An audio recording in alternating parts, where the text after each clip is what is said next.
Assalamualaikum warahmatullahi wabarakatuh. Izin memperkenalkan diri, nama saya Rido Bangkit Pangestu, NIM 119260154 dari Prodi Farmasi, kelompok 9. Perkenalkan, nama saya Thalia Parwito Sitanggang, NIM 1192640 dari kelas. Perkenalkan, saya Barbella Baroya Anggraini, NIM 119260107, kelas Farmasi B dari kelompok 9. Perkenalkan, nama saya Adriani Hasanah, NIM 119260088, Farmasi B, kelompok 9. Nama saya Irsyad Afnan Jisir, NIM 119260118 dari Prodi Farmasi kelompok 9 Verapamil. Di kesempatan kali ini, izinkan saya menyampaikan profil obat Verapamil. Verapamil adalah obat yang dapat digunakan untuk mengobati gangguan irama jantung, angina, dan tekanan darah tinggi. Verapamil bekerja dengan cara menghambat kalsium ke sel-sel otot di pembuluh darah, sehingga otot pembuluh darah menjadi lebih rileks. Otot yang rileks akan membuat aliran darah lebih lancar, sehingga menurunkan tekanan darah dan meredakan keluhan angina. Nama kimia dari Verapamil yaitu benzena asetonitril dengan rumus molekul senyawa C27H38N2O4HCl. Verapamil umumnya produk di pasarannya berupa tablet per oral 80 mg atau injeksi intravena. Dosis penggunaan Verapamil itu disesuaikan dengan kondisi yang dialami oleh pasien. Jika kondisi pasien mengalami gangguan irama jantung, maka dosis dewasa sebesar 120-480 mg per hari. Untuk anak usia 2 tahun ke atas yaitu 40-120 mg per hari, dan untuk anak usia kurang dari 2 tahun itu sebesar 20 mg. Selanjutnya yaitu proses farmasetik. Proses farmasetika adalah fase yang meliputi waktu mulai penggunaan obat melalui mulut sampai pelepasan zat aktif ke dalam cairan tubuh. Proses pertama masuknya obat secara peroral melalui mulut. Selanjutnya terjadi proses farmasetik yaitu liberasi dan disolusi. Disolusi yaitu pelarutan zat aktif secara progresif atau pembentukan dispersi molekular dalam cairan sistematik.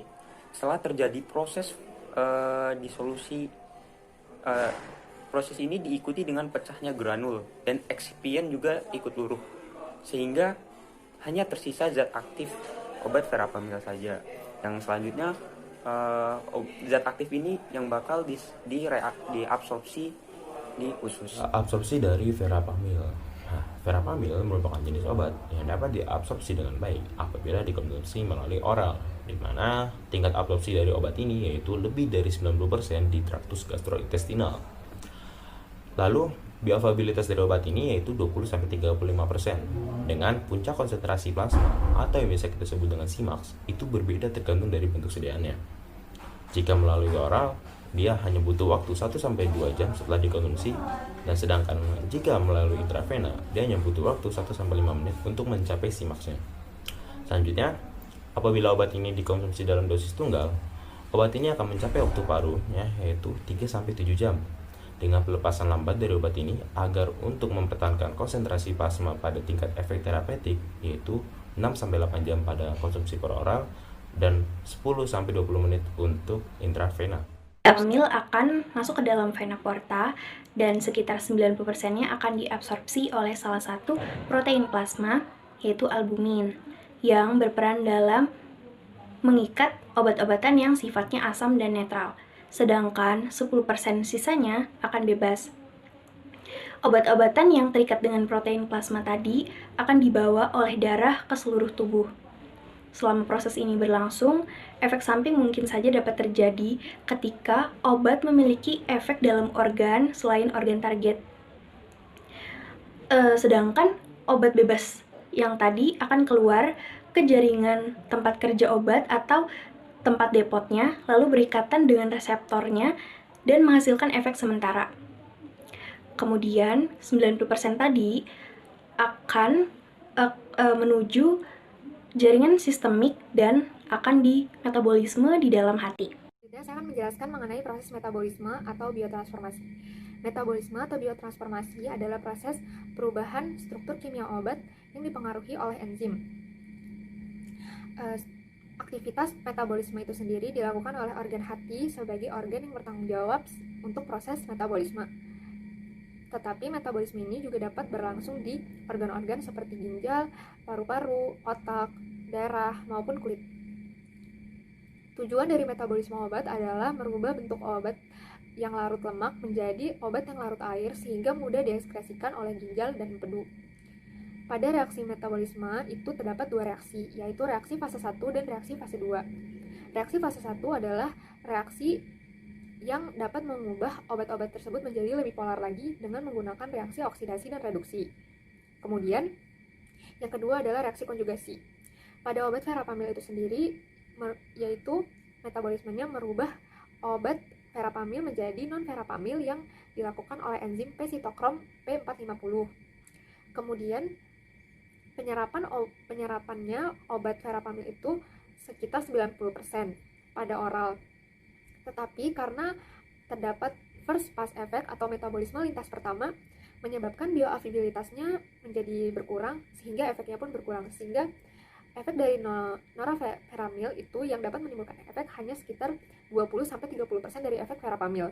Kemudian faktor-faktor yang mempengaruhi metabolisme itu adalah yang pertama usia, kemudian yang kedua adalah kondisi lingkungan, yang ketiga itu adalah penyakit yang menyerang organ hati sehingga dapat menyebabkan proses metabolisme terganggu. Di sini saya akan menyampaikan tentang proses ekskresi atau eliminasi yang terjadi pada obat verapamil. Setelah melalui proses metabolisme, obat termasuk ke dalam produk sisa dan berbahaya apabila terus-menerus berada di dalam tubuh, sehingga obat harus dibuang atau dikeluarkan dari dalam tubuh. Ekskresi adalah suatu proses di mana produk sisa metabolisme dan zat-zat tidak berguna lainnya dikeluarkan dari dalam tubuh melalui organ-organ ekskresi.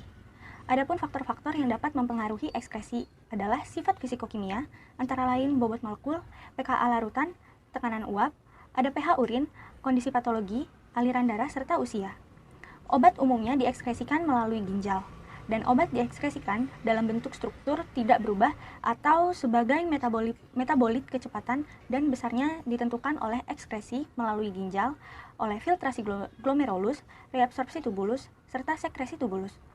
Obat dieliminasi oleh metabolisme hati dengan ekskresi produk tidak aktif dalam urin dan atau tinja.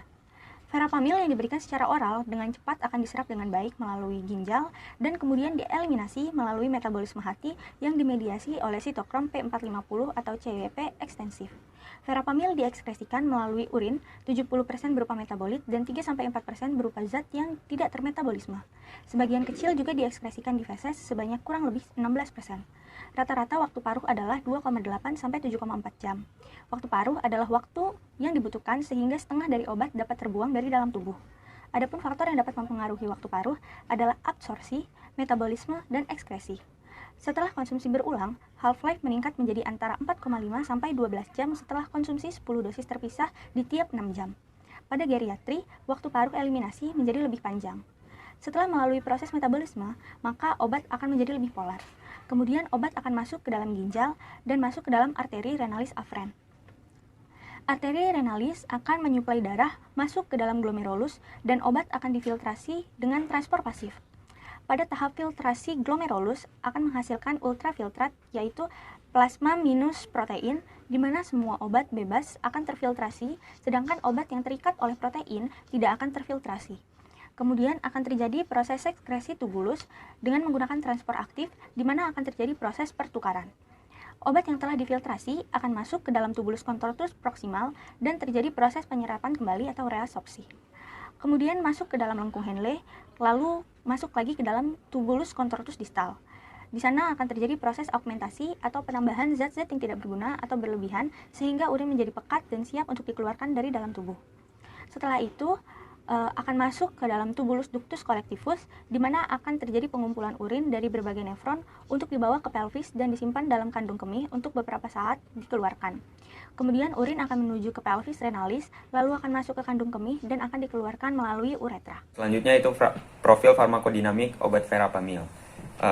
Farmakodinamik verapamil yaitu menghambat masuknya kalsium ke L-type calcium channel yang dominan terdapat di sel kontraktil miokard dan sel otot polos vaskular. Hal ini menyebabkan terjadinya relaksasi miokard dan vasodilatasi koroner, sehingga menurunkan kontraktilitas miokard atau inotropik negatif ritme jantung atau chronotropik negatif, dan kecepatan konduksi listrik atau dromotropik negatif. Onset kerja obat verapamil sediaan oral dalam 1-2 jam, sedangkan sediaan intravena bekerja dalam 5 menit. Durasi sediaan oral itu sekitar 6-8 jam, sedangkan sediaan intravena 10-20 menit.